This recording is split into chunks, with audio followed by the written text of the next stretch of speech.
দেশের ইতিহাসে প্রথমবারের মতো অ্যালকোহল বা মদ পান এবং কেনা বেচার বিধিমালা করা হয়েছে।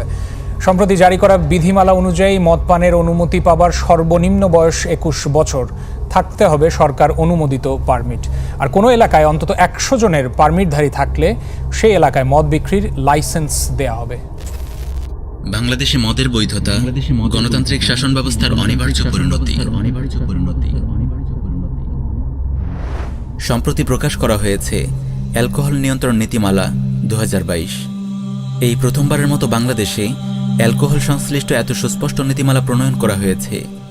এর নাম অ্যালকোহল নিয়ন্ত্রণ নীতিমালা হলেও এর ধারাগুলো যেন সমাজে মদকে আরও ব্যাপক ও স্বাভাবিক করে তোলার বার্তাই দিচ্ছে। নতুন এই নীতিমালায় বলা হয়েছে 21 বছরের নিচে কোনো ব্যক্তিকে মদ্যপানের পারমিট দেয়া যাবে না, অর্থাৎ এর বেশি বয়সে যে কেউ পারমিটের জন্য আবেদন করতে পারবে। হোটেল, রেস্তোরাঁয় বা যেসব স্থানে সাধারণ খাবার পরিবেশনের পাশাপাশি অ্যালকোহল সংরক্ষণ, প্রদর্শন ও পরিবেশন করা হয়, তারা বার স্থাপনের লাইসেন্সের জন্য আবেদন করতে পারবে। কোনো এলাকায় 100 জন দেশি মদ বা বিদেশি মদের পারমিটধারী থাকলে অ্যালকোহল বিক্রয়ের লাইসেন্স দেওয়া যাবে, অর্থাৎ সে এলাকায় মদের বার খোলা যাবে। প্রিয় ভিউয়ার্স, নতুন এই নীতিমালা থেকে সুস্পষ্টই বোঝা যাচ্ছে এই আইন দেশে মদ্যপানকে আরও ব্যাপক করে তুলবে, যা বাংলাদেশের মুসলিম সমাজের জন্য ভয়াবহ এক হুমকি। এমনিতেই দেশের হসপিটালগুলোতে মদ্যপান করে অসুস্থ হয়ে আসা রোগীর সংখ্যা বৃদ্ধি পাচ্ছে, এমনকি মদ্যপানের মৃত্যুর ঘটনাও আমাদের সামনে আসছে।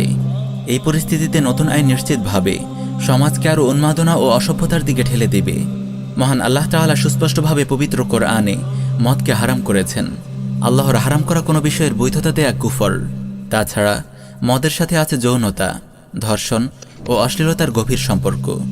ফলে নিশ্চিতভাবেই এই আইন একটি কুফরি বিধান হওয়ার পাশাপাশি তরুণ প্রজন্মের ভেতর যৌনতা, ধর্ষণ ও উন্মাদনাময় পঙ্গুত্ব ছড়িয়ে দিতে ভূমিকা পালন করবে। মূলত এটাই আল্লাহর শরিয়াহকে প্রত্যাখ্যানকারী গণতান্ত্রিক কুফরি শাসন ব্যবস্থার বাস্তবতা। আমরা যখন দেশে ইসলাম বিরোধী কোনো আইন নেই বলে তৃপ্তির ঠেকুর তুলি, তখন আমরা এই বাস্তবতাকে ভুলে বসি। এই সিস্টেমে আল্লাহর দেয়া জীবন ব্যবস্থা কখনোই নিরাপদ নয়। এই সিস্টেম যে কোনো মুহূর্তে চাইলেই আল্লাহর শরীয়তের বিরুদ্ধে নীতিমালা প্রণয়ন করতে পারে।